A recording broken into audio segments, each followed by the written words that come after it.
Oi, pessoal, tudo bem com vocês? Bem-vindos para mais um episódio do Livro dos Médiuns. E hoje, pessoal, nós finalizaremos o capítulo 17. Depois de um longo e extenso estudo sobre a questão da mediunidade de escrevente, ou seja, mediunidade de psicografia, né? Vimos também agora no final sobre suspensão da mediunidade.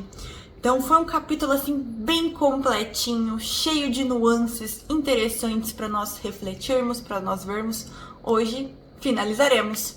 Lembrando que estamos no final, né, na reta final, vendo as perguntas que Kardec faz para os espíritos em relação à perda da mediunidade momentaneamente, tá bom?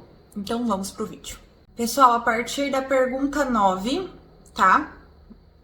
Kardec faz a seguinte pergunta: assim, a interrupção da faculdade mediúnica não significa sempre uma repreensão da parte dos espíritos? Ou seja, quando os espíritos interrompem nossa mediunidade, né? Eles suspendem a nossa mediunidade. Não seria sempre de cunho para repreender, para nos repreender? E aí ele fala aqui, não, sem dúvida, pois pode ser uma prova de benevolência. Então, sim, pessoal, bons médiuns também podem ter a mediunidade, tá? Suspendida, sem nenhum problema, porque é uma prova de benevolência. Não significa sempre que suspender a mediunidade é por repreensão, tá? Pergunta 10. Por qual sinal pode-se reconhecer uma censura nessa interrupção?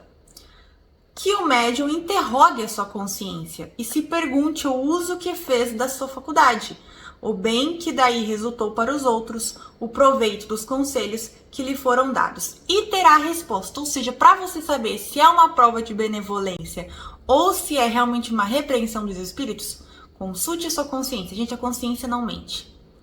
Uma coisa que eu tenho aprendido em toda essa minha jornada de reforma íntima e de desenvolvimento da mediunidade, a consciência não mente. Então, se a sua consciência está apitando por alguma atitude que você está tendo, alguma ação que você teve, interrogue a sua consciência e mude, tá? Se é algo ruim aí que está acontecendo.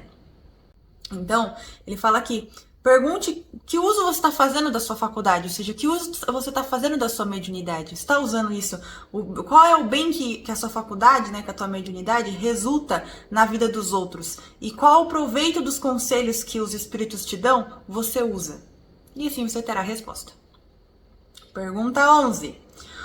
O médium que não pode mais escrever pode pedir ajuda para outro médium? Ou seja, o médium que está ali, né, com a faculdade suspensa, com a mediunidade suspensa, pode pedir ajuda para outro médium? Ele fala aqui, ó, isso depende da causa da interrupção, ou seja, isso é muito variável, tá? Esta está, muitas vezes, por motivo de deixar algum tempo sem comunicação, depois de ter dado conselhos, a fim que não se habituem a nada fazer sem nós.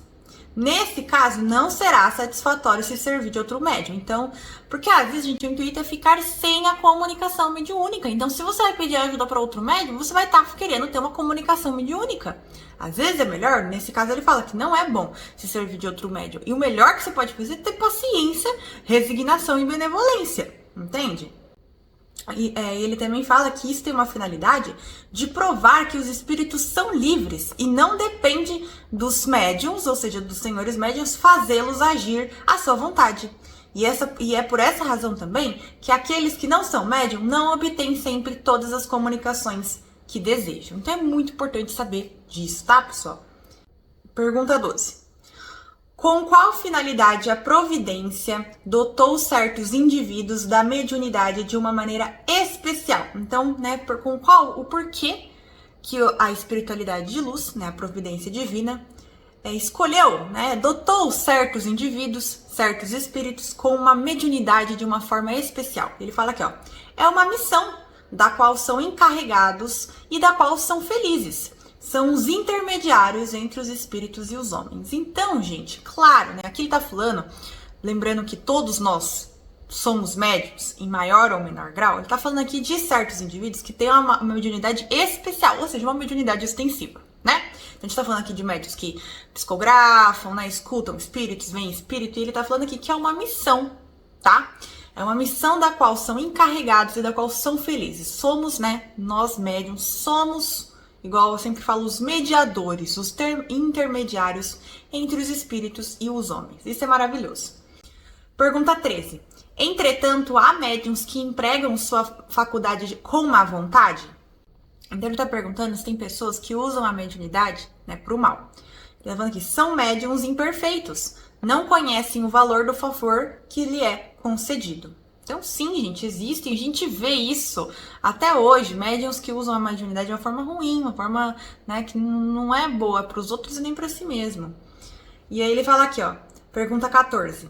Se há uma missão e como não é privilégio dos homens de bem, como é que essa faculdade é dada às pessoas que não merecem nenhuma estima e que abusam dela? Então Kardec, né, é muito sincero, ele fala, se a mediunidade ela é uma missão e não é privilégio dos homens de bem, ou seja, qualquer pessoa boa ou má, né, pode ter a mediunidade, por que é dada a mediunidade para essa pessoa que vai usar de forma ruim? Né? Não seria mais fácil só dar para as pessoas de bem usar a mediunidade? E ele fala aqui, ó. Ela lhe é dada porque eles têm a necessidade para o seu próprio aperfeiçoamento, a fim de que estejam preparados para receber bons ensinamentos. Então, ela é dada para o próprio espírito evoluir, né? Se aperfeiçoar.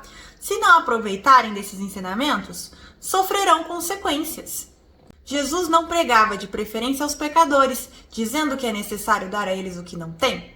Pois é, gente. Então é necessário pro aperfeiçoamento. E é uma coisa, gente, que eu venho percebido e estudado ao longo desses anos que eu estudo essa questão da mediunidade. Gente, cada espírito se afeiçoa com algo específico, tá? E mais de uma coisa, às vezes. Mas sempre ele vai para um caminho. Então, por exemplo, existem espíritos que eles vão ter diversas reencarnações que vai ter o foco na questão intelectual. Então, eles vão focar na matemática, nas questões exatas, sabe? Física, química, matemática. Eles vão para esse caminho. Existem outros espíritos que vão para o lado da filosofia, da arte, das questões mais subjetivas da vida, sabe? Filósofos, etc. Existem outros espíritos, sabe? Cada espírito vai por um caminho. E isso que é lindo. A mediunidade também é uma forma de caminho, tá? Existem espíritos, das existências que eu pude, né, que eu recebi a dádiva de olhar, a mediunidade sempre me acompanhou.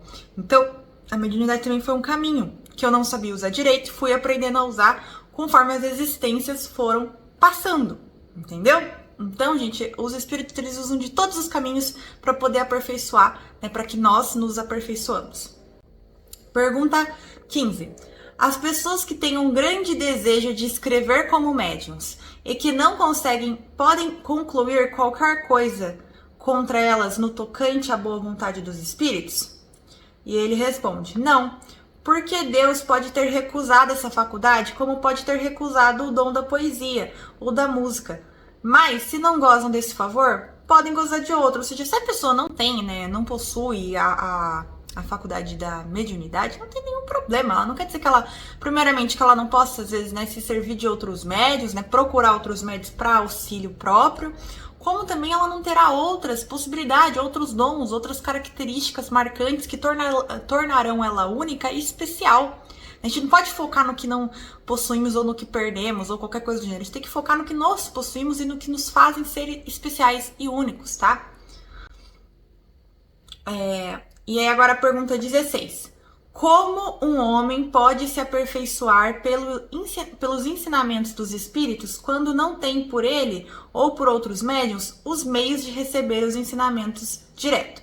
Então, como que o homem vai evoluir, né, pelos ensinamentos dos espíritos se ele não tem mediunidade e também não tem médiuns próximo dele para poder passar o conselho direto? E ele pega, e o espírito é maravilhoso nessa resposta. Não tem eles os livros como o cristão tem o evangelho? Para praticar a moral de Jesus, o cristão não tem necessidade de ter ouvido as palavras da boca do próprio mestre. Então, gente, não é desculpa um homem usar que não tem mediunidade ou que não tem médium, não tem amigo médium, para não seguir ensinamentos de Jesus, para não seguir os ensinamentos dos espíritos. Existem livros para isso, entendeu? Agora todo cristão tem que ter escutado da boca de Jesus as ensinamentos de Jesus? Claro que não, a gente se utiliza dos livros justamente para isso. Então não pode usar isso como desculpa ou usar isso como válvula de escape para não estudar, para não se dedicar, para não fazer reforma íntima, tá? Que é tão importante. Pessoal, a partir da semana que vem começamos o capítulo 18, tá? Que é os inconvenientes e perigos da mediunidade. Maravilhoso, não é mesmo? Um beijo, tchau!